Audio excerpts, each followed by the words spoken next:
بسم اللہ الرحمن الرحیم۔ آپ سبھی ناظرین کو امانت خدا اور نبی یوٹیوب چینل میں دل کی اتھاہ گہرائیوں سے خوش آمدید کہتے ہیں۔ ناظرین مکرم، انسانیت کی ہدایت و فلاح کے لیے ہر دور میں آنے والی آسمانی ہدایت انتہائی عظمت و اہمیت کے حامل رہی ہے۔ ایک مسلمان کے لیے جس طرح اپنی مذہبی کتاب قرآن کریم پر ایمان لانا واجب ہے، اسی طرح ہر زمانے میں آنے والی آسمانی ہدایات و کتب کو حق سچ جاننا بھی اہل ایمان کے ایمان کا حصہ ہے۔ مگر جو مرتبہ اور مقام، جو عظمت و منقبت، جو رفعت و بلندی، جو شرافت و وقار، جو عزت و منزلت اس قرآن مقدس کو حاصل ہوا ہے، وہ دیگر کسی کتاب اور صحیفے کو حاصل نہیں ہو سکا۔ آقائے کائنات صلی اللہ علیہ وسلم کے فرمان ذیشان کے مطابق اس کائنات کو بنانے سے 1000 سال قبل جب خلاق عالم نے اس قرآن مقدس کی تلاوت فرشتوں کی مقدس جماعت کے سامنے اپنی عظمت و شان کے مطابق فرمائی تو بیک زباں ہو کر فرشتوں نے پکار کر کہہ دیا، طوبی لأمت ينزل هذا عليها وطوبى لأجواف تحمل هذا وطوبى لألسنة تتكلم بهذا۔ مبارک ہے اس امت کو جسے یہ قرآن مقدس دیا جائے گا، مبارک ہیں وہ سینے جو اس قرآن کو اپنے اندر محفوظ کریں گے، مبارک ہیں وہ زبانیں جو اس قرآن کے نور سے آراستہ ہوں گی۔ یہ اس قرآن ذیشان کی عظمت و مقام ہے کہ خلاق عالم فرماتے ہیں، لو انزلنا هذا القرآن على جبل لرأيته خاشعا متصدعا من خشیت اللہ۔ اس قرآن کی عظمت و رفعت اگر پہاڑ پر جلوہ نما ہو جاتی تو خوف خداوندی میں سرنگوں ہو کر پاش پاش ہو جاتا، اور دنیا یہ منظر دیکھ لیتی، جھک رہے حجر و شجر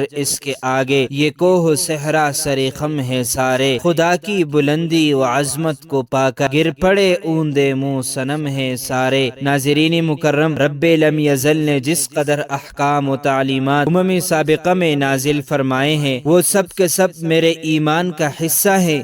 ان کی حقانیت و صداقت اپنی جگہ پر مسلم حیثیت رکھتی ہے، مگر میں اس باعزت و باوقار کتاب کی بات کر رہا ہوں جو فقط خود ہی معزز و محترم اور رتبہ اور مقام کی حامل نہیں بنتی، بلکہ جو اس سے منسلک ہوتا گیا اس کو بھی رتبہ اور مقام کے اعلیٰ درجے ملتے چلے گئے۔ اسی کتاب معظم کے بارے میں آقائے کائنات صلی اللہ علیہ وسلم فرماتے ہیں، الماہر بالقرآن مع السفرۃ الکرام بررہ۔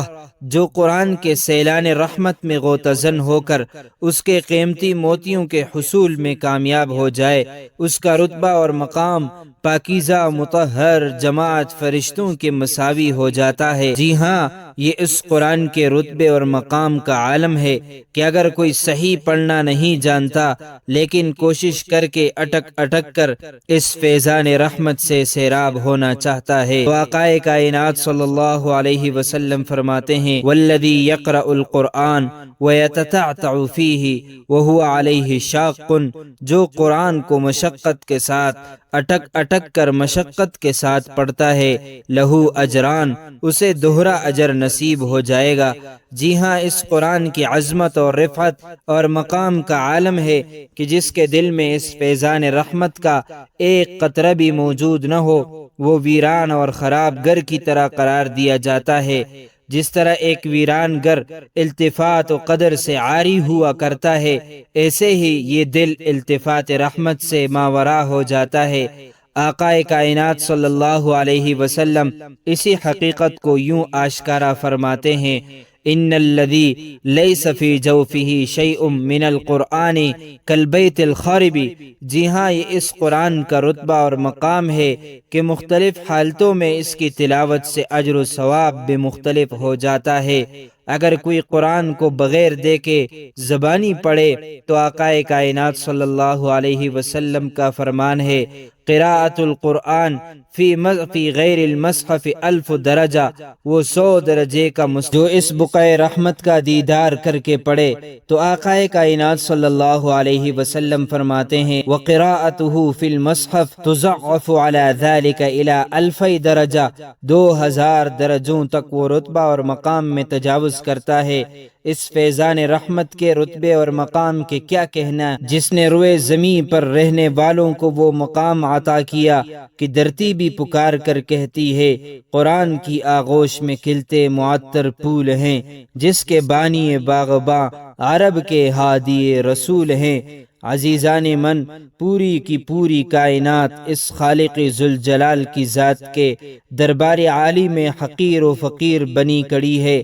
خلاق عالم فرماتے ہیں یا ایھا الناس انتم الفقراء الی اللہ، سارے کے سارے مانگنے والے ہیں۔ اب ایک طرف پوری مخلوق یاد خدا میں مگن ہو جائے اور اپنی اپنی حاجات و ضروریات خلاق کائنات کے دربار میں پیش کرنے بیٹھ جائے، اور دوسری طرف ایک ادنا مسلمان قرآن کے فیضان رحمت میں غوطہ زن ہو جائے، اس کی تمام تر توجہ قرآن کے فیوز و برکات میں منہمک ہو جائے، تو آقا کائنات صلی اللہ علیہ وسلم کے فرمان عالی شان کے مطابق رب لم یزل فرماتے ہیں من شغلہ القرآن عن ذکری و مسئلتی، جسے قرآن کی مشغولیت نے میرے ذکر سے اور مجھ سے مانگنے سے مشغول کر دیا تو وہ محروم نہیں ہے۔ اعطیتہ افضل ما اعطی السائلین، سارے مانگنے والے ایک طرف ہو جائے مگر یہ صاحب قرآن سب سے افضل، زیادہ عنایت و کرم کا مستحق بنے گا۔ جی ہاں، یہ قرآن وہ مقدس و معظم کتاب ہے جو تمام خلق کائنات پر فائق اور بلند ہے۔ آقا کائنات صلی اللہ علیہ وسلم فرماتے ہیں فضل کلام اللہ علی سائر الکلام کفضل اللہ علی خلقہ، جو عظمت و مقام رب ذوالجلال کا ہے وہی اس کے مقدس کلام اور قرآن کا ہے۔ اس کے رتبے اور مقام پر میری نطق و زباں یوں کیوں نہ گویا ہوں، اس جہاں پر تیری رحمت کے بادل جو چھائے ہوئے ہیں، اہل جہاں سب زندگی کی راحتوں کو پائے ہوئے ہیں۔ اللہ تعالی ہم سب کو قرآن مجید سے محبت کرنے کی توفیق عطا فرمائے۔ اللہ تعالی ہمارے دلوں میں قرآن مجید کی عظمت بیٹھنے کی توفیق عطا فرمائے۔ معزز ناظرین و سامعین، امید کرتے ہیں آپ کو ہماری ویڈیو اچھی لگی ہوگی۔ اس طرح کی مزید اسلامی معلومات کے لیے امانت خدا اور نبی یوٹیوب چینل کو سبسکرائب کیجئے، کیونکہ اس چینل میں آپ کو اسلامی واقعات، دینی مسائل، سائنسی تحقیقات و وظائف اور بہت کچھ سیکھنے کو ملے گا، لہٰذا اسے ضرور سبسکرائب کیجئے۔ اگر زندگی کے لمحات مزید باقی رہے تو آپ کے لیے ایک اور بہترین ویڈیو بطور تحفہ اللہ تعالیٰ کی رضا کی خاطر پیش کروں گا۔